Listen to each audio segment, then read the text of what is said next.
Cricket ಜಗತ್ತಿನ interesting ಸುದ್ದಿಗಳನ್ನು quick ಆಗಿ ಹೇಳ್ತೇನೆ ಕ್ರಿಕೆಟ್ ರೌಂಡ್ ಅಪ್ನಲ್ಲಿ. ನಾನು ಶಾಂತ. ನೀವು ಸುದ್ದಿಯಾನದ ಸಬ್ಸ್ಕ್ರೈಬರ್ ಆಗೋದಕ್ಕೆ ಮರಿಬೇಡಿ. WPL ಮೊದಲ ಸುತ್ತಿನ ಪಂದ್ಯಗಳು ಕಂಪ್ಲೀಟ್ ಆಗಿವೆ. 5 ತಂಡಗಳಲ್ಲಿ 3 ತಂಡಗಳು ಪ್ಲೇ ಆಫ್ಗೆ ಎಂಟ್ರಿ ಕೊಟ್ಟಿವೆ. ರಾಯಲ್ ಚಾಲೆಂಜರ್ಸ್ ಬೆಂಗಳೂರು ತಂಡ ನೇರವಾಗಿ ಫೈನಲ್ಗೆ ಲಗ್ಗೇಟಿದೆ. ಇನ್ನು ಡೆಲ್ಲಿ ಕ್ಯಾಪಿಟಲ್ಸ್ ಹಾಗೆ ಗುಜರಾತ್ ಜೈಂಟ್ಸ್ ತಂಡಗಳು ನಾಕೌಟ್ ಹಂತಕ್ಕೇರಿವೆ. ಅಂದರೆ ಎಲಿಮಿನೇಟರ್ ಪಂದ್ಯದಲ್ಲಿ ಡೆಲ್ಲಿ ಮತ್ತು ಗುಜರಾತ್ ತಂಡಗಳು ಮುಖಾಮುಖಿಯಾಗಲಿವೆ. ಈ ಪಂದ್ಯದಲ್ಲಿ ಗೆಲ್ಲುವಂತಹ ತಂಡ ಫೈನಲ್ಗೆ ಅರ್ಹತೆ ಪಡೆಯಲಿದೆ. ಮಹಿಳಾ ಪ್ರೀಮಿಯರ್ ಲೀಗ್ನ ಸೀಸನ್ 4ರ ಕೊನೆಯ ಲೀಗ್ ಪಂದ್ಯದಲ್ಲಿ ಡೆಲ್ಲಿ ತಂಡ ಯುಪಿ ವಾರಿಯರ್ಸ್ ತಂಡವನ್ನು ಮಣಿಸಿ ಎಲಿಮಿನೇಟರ್ಗೆ ಅರ್ಹತೆ ಗಳಿಸಿತು. ಡೆಲ್ಲಿ ಗೆದ್ದು ಮುಂಬೈ ಇಂಡಿಯನ್ಸ್ ಫೈನಲ್ ಕನಸನ್ನು ನುಚ್ಚುನೂರು ಮಾಡಿದೆ.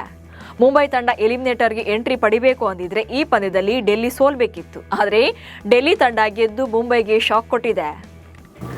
ರಣಜಿ ಟ್ರೋಫಿ ಟೂರ್ನಿಯಲ್ಲಿ ಕರ್ನಾಟಕ ತಂಡ ಕ್ವಾರ್ಟರ್ ಫೈನಲ್ ಸುತ್ತಿಗೆ ಲಗ್ಗೆ ಇಟ್ಟಿದೆ.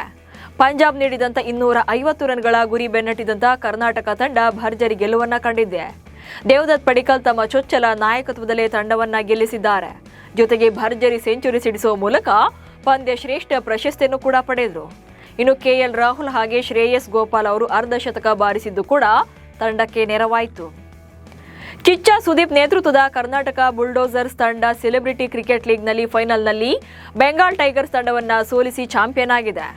12 ವರ್ಷಗಳ ಬಳಿಕ 3ನೇ ಬಾರಿಗೆ ಪ್ರಶಸ್ತಿ ಗೆದ್ದ ಸಂಭ್ರಮವನ್ನು ಸುದೀಪ್ ಮೈದಾನದಲ್ಲಿ ಭರ್ಜರಿ ಡ್ಯಾನ್ಸ್ ಮಾಡೋ ಮೂಲಕ ಆಚರಿಸಿದ್ರು. ಕಳೆದ ವರ್ಷ ಫಿನಾಲೆಗೆ ಏರಿದ್ರೂ ಕೂಡ ಗೆಲುವು ಸಿಕ್ಕಿರಲಿಲ್ಲ. ಪಾಕಿಸ್ತಾನ ಬಹಿಷ್ಕಾರ ಹಾಕಿದ್ರೂ ಕೂಡ ಭಾರತ ICC T20 ವಿಶ್ವಕಪ್ ಪಂದ್ಯವನ್ನು ಆಡೋಕೆ ಶ್ರೀಲಂಕಾಗೆ ತೆರಳಿದೆ. ಪಾಕ್ ತಂಡ ಕೊಲಂಬೋಗೆ ಆಗಮಿಸಿದ್ರೂ ಕೂಡ ಭಾರತ ವಿರುದ್ಧ ಆಡದೇ ಇರೋಕೆ ನಿರ್ಧಾರ ಮಾಡಿದೆ. ಫೆಬ್ರವರಿ 15ರಂದು ಕೊಲಂಬೋದಲ್ಲಿರುವಂತಹ ಪ್ರೇಮದಾಸ ಕ್ರೀಡಾಂಗಣದಲ್ಲಿ ಪಂದ್ಯ ನಿಗದಿಯಾಗಿದೆ.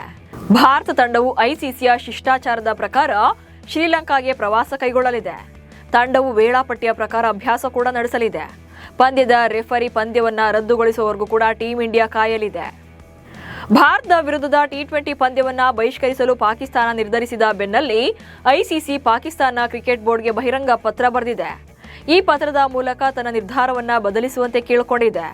PCB ತೆಗೆದುಕೊಳ್ಳುವ ಒಂದು ನಿರ್ಧಾರದಿಂದ ಉಂಟಾಗುವ ದೀರ್ಘಕಾಲೀನ ಪರಿಣಾಮಗಳನ್ನು ಪರೋಕ್ಷವಾಗಿ ಎಚ್ಚರಿಕೆ ನೀಡುವ ರೀತಿಯಲ್ಲಿ ICC ಪತ್ರ ಬರೆದಿದೆ. ICC ಅಂಡರ್-19 ವಿಶ್ವಕಪ್ನ ಸೂಪರ್ 6 ಹಂತದಲ್ಲಿ ಭಾರತ ಅಂಡರ್-19 ತಂಡ ಪಾಕಿಸ್ತಾನ ಅಂಡರ್-19 ತಂಡವನ್ನು 58 ರನ್ಗಳಿಂದ ಸೋಲಿಸಿ ಸೆಮಿಫೈನಲ್ ಪ್ರವೇಶಿಸಿದೆ. ಭಾರತ ಗೆಲ್ಲುವ ಮೂಲಕ ಪಾಕಿಸ್ತಾನ ಟೂರ್ನಿಯಿಂದ ಹೊರಬಿದ್ದಿದೆ. ಭಾರತದ ಯಂಗ್ ಟೀಮ್ ಸೆಮಿಫೈನಲ್ ಪಂದ್ಯದಲ್ಲಿ ಅಫ್ಘಾನಿಸ್ತಾನವನ್ನು ಎದುರಿಸಲಿದೆ. T20 ವಿಶ್ವಕಪ್ ಆರಂಭಕ್ಕೂ ಮುನ್ನವೇ ಆಸ್ಟ್ರೇಲಿಯಾ ತಂಡಕ್ಕೆ ಶಾಕ್ ಎದುರಾಗಿದೆ. ತಂಡದ ಪ್ರಮುಖ ವೇಗಿಯಾಗಿರುವಂತಹ ಜೋಶ್ ಹೇಜಲ್ವುಡ್ ಫಿಟ್ನೆಸ್ ಸಮಸ್ಯೆಯಿಂದ ಬಳಲ್ತಾ ಇದ್ದಾರೆ. ಹಾಗೆ ಕೆಲ ಪಂದ್ಯಗಳಿಂದ ಹೊರಗುಳಿಯಲಿದ್ದಾರೆ. ಇದರಿಂದಾಗಿ ಆಸೀಸ್ ಪಡೆ ಪ್ರಮುಖ ವೇಗಿಯನ್ನು ಕಳೆದುಕೊಳ್ಳಲಿದೆ. ಇದು ಸಹಜವಾಗಿ ಆಸೀಸ್ ಪಡೆಗೆ ಹಿನ್ನಡೆ ಉಂಟಾಗಲಿದೆ. ಇಂಗ್ಲೆಂಡ್ ತಂಡದ ಸ್ಟಾರ್ ಬ್ಯಾಟರ್ ಜೋಸ್ ಬಟ್ಲರ್ ಅಂತಾರಾಷ್ಟ್ರೀಯ ಕ್ರಿಕೆಟ್ನಲ್ಲಿ ಹೊಸ ಇತಿಹಾಸ ಬರೆದಿದ್ದಾರೆ. ಶ್ರೀಲಂಕಾ ವಿರುದ್ಧದ 2ನೇ T20 ಪಂದ್ಯದಲ್ಲಿ ಕಣಕ್ಕಿಳಿಯುವ ಮೂಲಕ ಇಂಗ್ಲೆಂಡ್ ಪರ ಅತ್ಯಧಿಕ ಅಂತಾರಾಷ್ಟ್ರೀಯ ಪಂದ್ಯಗಳನ್ನಾಡಿದ ದಾಖಲೆಯನ್ನು ತಮ್ಮದಾಗಿಸಿಕೊಂಡಿದ್ದಾರೆ. ಇದಕ್ಕೂ ಮುನ್ನ ಈ ದಾಖಲೆ ಜೇಮ್ಸ್ ಆಂಡರ್ಸನ್ ಅವರ ಹೆಸರಲ್ಲಿತ್ತು.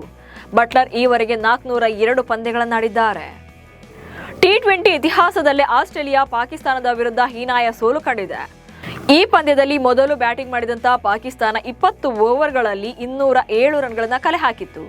ಈ ಗುರಿ ಬೆನ್ನಟ್ಟಿದಂಥ ಆಸ್ಟ್ರೇಲಿಯಾ ಕೇವಲ 96 ರನ್ಗಳಿಗೆ ಆಲ್ಔಟ್ ಆಗಿದೆ. T20 ಕ್ರಿಕೆಟ್ನಲ್ಲಿ ಆಸ್ಟ್ರೇಲಿಯಾ ತಂಡ 222 ಪಂದ್ಯಗಳನ್ನಾಡಿದೆ. ಈ ಮ್ಯಾಚ್ಗಳಲ್ಲಿ ಆಸೀಸ್ ಪಡೆ 122 ಗೆಲುವುಗಳನ್ನು ದಾಖಲಿಸಿದೆ. ಇನ್ನು ಸೋತಿರೋದು ಕೇವಲ 90 ಪಂದ್ಯಗಳಲ್ಲಿ ಮಾತ್ರ. T20 ಕ್ರಿಕೆಟ್ ಇತಿಹಾಸದಲ್ಲಿ ಆಸ್ಟ್ರೇಲಿಯಾ ತಂಡದ ಹೀನಾಯ ಸೋಲು ಇದು. ಅಂದರೆ ಈವರೆಗೆ T20 ಕ್ರಿಕೆಟ್ನಲ್ಲಿ ಆಸೀಸ್ ಪಡೆ 100ಕ್ಕಿಂತ ಹೆಚ್ಚಿನ ರನ್ಗಳ ಅಂತರದಲ್ಲಿ ಸೋತೇ ಇರಲಿಲ್ಲ. ಇವಿಷ್ಟು ಇವತ್ತಿನ ಕ್ರಿಕೆಟ್ ರೌಂಡ್ ಅಪ್ ಸುದ್ದಿಗಳು. ನಮಸ್ಕಾರ.